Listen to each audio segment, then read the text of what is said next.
आज हम आप लोगों को बता रहे हैं इंटरमीडिएट का प्रोज का दूसरा लेसन है लॉस्ट स्प्रिंग स्टोलन चाइल्डहुड, माने चुराया हुआ बचपन या खोया हुआ बचपन।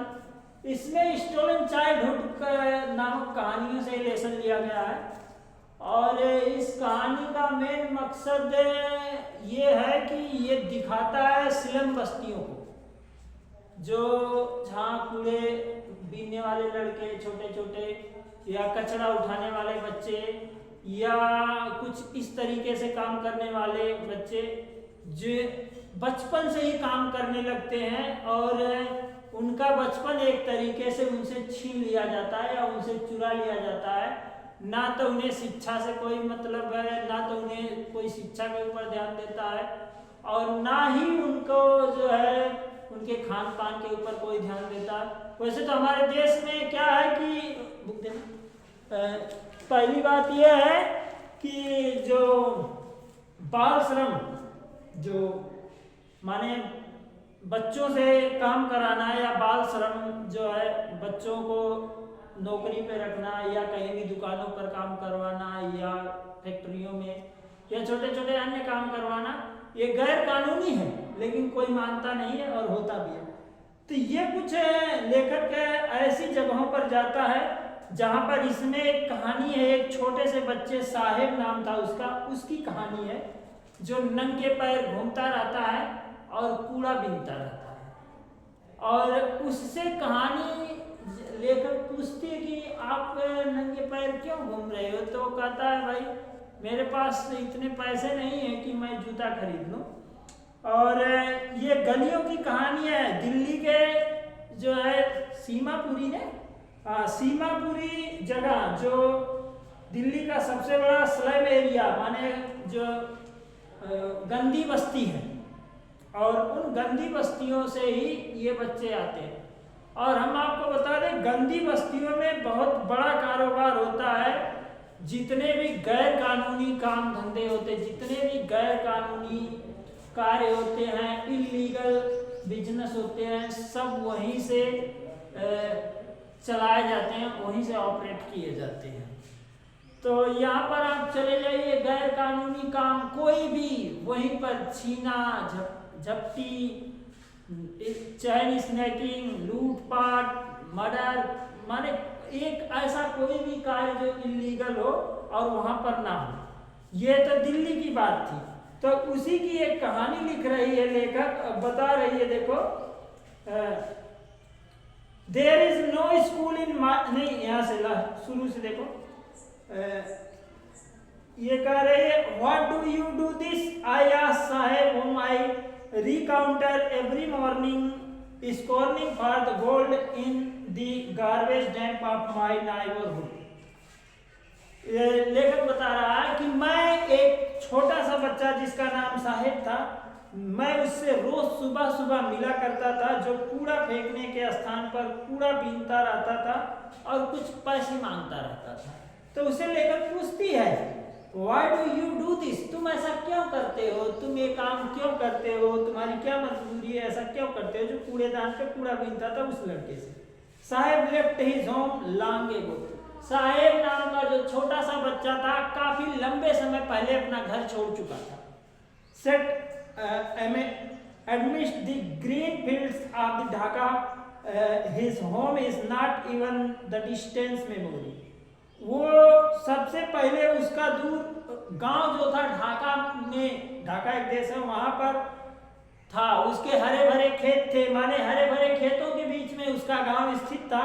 लेकिन अब तो उसे याद भी नहीं है कि उसका गांव यहाँ से कितनी दूर पर है। ये शरणार्थियों की कहानी, रिफ्यूजियों की कहानी इसमें बता रहा है। और there were many storms of that swept away their field and homes, his mother tell him। कह रहा बड़े बड़े तूफान आते थे और लोगों के घरों को और झोपड़ियों को बहा के ले जाते थे, ऐसा कहानी उसकी माता बताती थी। और इसीलिए वो लोग क्या किए थे, their field and home, his mother tell us, that's why they left। और इसी वजह से वे लोग अपना गांव छोड़कर, अपना देश छोड़कर आ गए। looking for gold in the big cities where he was now lives। कह रहे बड़े बड़े शहरों में धन की तलाश में, माने काम धंधों की तलाश में, रुपए पैसे की तलाश में घूमने लगे, और जहां कहीं भी उनको थोड़ी जगह मिल गई, छोटी सी झोपड़ी बना लिए, वहां रहने लगे और वहीं पर निवास करने लगे। तो कुछ लोग माने उनके पास कुछ भी नहीं था, मिला जुला के वही एक झोपड़ी थी और उसी में वो लोग रहते थे, कूड़ा कचरा बीनते थे, उसी से उनका रोजी रोजगार चलता था, जो भी उनका घर परिवार उसी से चलता था। पहले ये लोग जो शरणार्थी रिफ्यूजी थे, इनका जो है कोई भी प्रॉपर डॉक्यूमेंट नहीं होता था। पहले तो ये लोग धीरे धीरे आए, ऐसी गंदी बस्तियों में निवास करने लगे और रहने लगे। उनका जीवन बहुत कठिनाइयों से गुजर रहा था। देखो, I have nothing else to do, इमारमट लुकिंग अवे, कह रहा मेरे पास इसके अलावा करने के लिए कुछ भी नहीं है, मैं यही कर सकता हूँ, अर्थात मैं कूड़ा ही बीन सकता हूँ, दूसरा कुछ मैं कर नहीं सकता हूँ। Go to school I said deeply, कह रहा मैंने कहा, माने लेखक ने कहा बड़ी चतुराई के साथ बुदबुदाते हुए कि तुम स्कूल जाया करो भाई, तुम्हें मैं सपोर्ट करूंगी। Realise immediately how hollow the advice must sound, लेकिन मुझे तुरंत ये महसूस हो गया कि ये जो मेरी बातें हैं केवल एक खोखली सलाह है, मैं केवल उसको एक दिलासा दे सकती हूँ, जबकि हकीकत में वो कुछ कर नहीं सकता। देखो, उसकी पारिवारिक स्थिति ऐसी थी, माने जो उसका परिवार था इस कंडीशन से गुजर रहा था, इस आर्थिक तंगी से गुजर रहा था कि वो लोग पढ़ाई कर ही नहीं सकते, केवल अपने परिवार का पालन पोषण करने के लिए कूड़ा बीनते थे, कचरा बीनते थे। और दूसरी चीज, उनके पास कुछ भी नहीं था, अपना गांव घर सब कुछ छोड़ के आ गए थे। तो उस कंडीशन में वो क्या करते हैं, अगर कोई भी आदमी अपना घर छोड़ के आ गया, अपना देश छोड़ के आ गया, उसके पास कुछ नहीं है, 4 लोगों का पालन पोषण करना है उसे, तो वो कुछ भी करेगा उसके लिए। अगर मान लीजिए लीगल तरीके से उसको कोई नौकरी नहीं मिल रही, कोई काम धंधा नहीं मिल रहा, तो अनलीगल एक्टिविटीज में एक्टिव हो जाएगा, माने गैर कानूनी धंधों में लग जाएगा। कहीं वो लोग किसी को छिनैती कर लेंगे, कहीं कहीं किसी का सामान छीन लेंगे, या कहीं पर जो है किसी को मार देंगे, फिरौती कर लेंगे, किडनैपिंग करेंगे, माने हर तरीके का गलत कार्य करेंगे ये स्लम बस्तियों में। तो यहाँ पर बहुत बड़ा जो है कारोबार होता है। देखो, there is no school in my neighbourhood, कह रहा है मेरे पड़ोस में कोई स्कूल भी नहीं है। When they built one I will go, कह रहा जब स्कूल बनेगा तब मैं चला जाऊंगा, अभी नहीं जाऊंगा। If I start A school will you come, I ask half joking, कह रहा है कि मैंने थोड़ा मजाकिया अंदाज में कहा यदि मैं स्कूल जाऊंगा तो क्या तुम आओगे, तुम आओगे मेरे पड़ोस में, अगर स्कूल बनेगा मैं स्कूल जाऊंगा, यदि मैं स्कूल जाऊंगा तो तुम क्या आओगे। Yes he says smile bro, हाँ हाँ जरूर, वो खुलकर मुस्कुराते हुए कहता है मैं आऊंगा। A few days later I see him running up to me, is your school ready. कुछ दिन में मैंने देखा कि वो लड़का मेरे पास दौड़कर आता है, तो मैं उससे पूछता हूँ क्या स्कूल तैयार हो गया। It takes longer to build school, कहा लंबा समय लगेगा स्कूल बनने में, इतने जल्दी नहीं तैयार होगा। आई से embraced and having made a promise that was not meant, लेकिन मैंने उससे एक वादा किया जो मैं जानता था कि कभी पूरा नहीं हो सकता, लेकिन फिर भी मैंने वादा किया।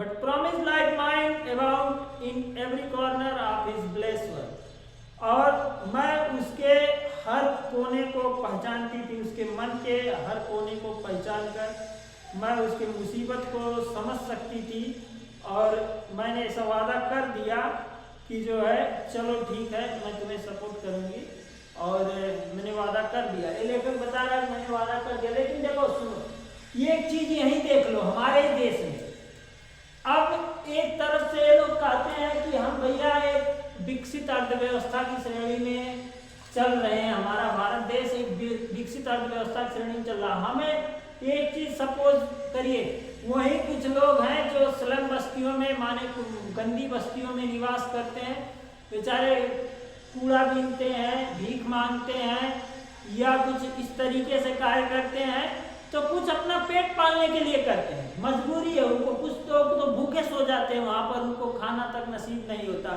भूखे सोते हैं। और हमारे देश के भैया राजनेता लोग क्या कहेंगे कि हम विकसित हो गए।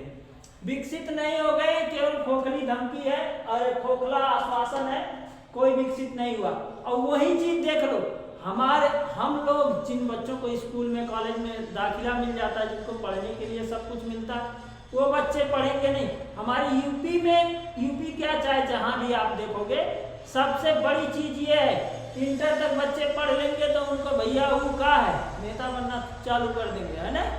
उनको क्या है, नेतागिरी दिखाई देगी। क्यों? कहीं कोई नेता आ गया तो उसके पीछे पीछे लग जाएंगे, और भैया चाय पानी पूछने चले गए, हाँ नेताजी चाय वो पीना है, पूछ लिए, कोई फोटो खींच लिया तो उसको स्टेटस पे लगा देंगे, नेताजी से मंत्री जो है विचार विमर्श करते हुए गंभीर मुद्रा पर विचार विमर्श कर रहे हैं, ये स्टेटस लगाएंगे।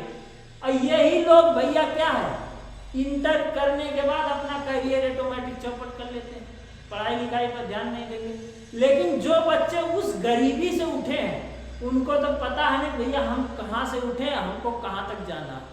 तो मुसीबत जिसके ऊपर पड़ी वो तो भैया आगे बढ़ सकता है, अब पक्का बढ़ेगा। और जिन लोगों के माता पिता उनको सपोर्ट कर रहे हैं, वो तो लड़का भैया हाई स्कूल पढ़ने के बाद, इंटर पढ़ने के बाद वो भैया बन जाएगा नेता। कहीं 2-4 बार पिटा जाएगा, 1-2 बार कहीं थाने होने में पकड़ा जाएगा, उसके बाद क्या है, 1-8 बार बीटीसी का पर्चा भर दिया, फिर भैया ब्लॉक प्रमुखी का भर दिया, हो गया भैया नेता है। उसके बाद वो झपसटाई करना चालू कर देगा, कहीं इनसे पैसा ले भाग रहा, कहीं उनसे पैसा ले भाग रहा, वो अपना करियर चौपट कर देगा।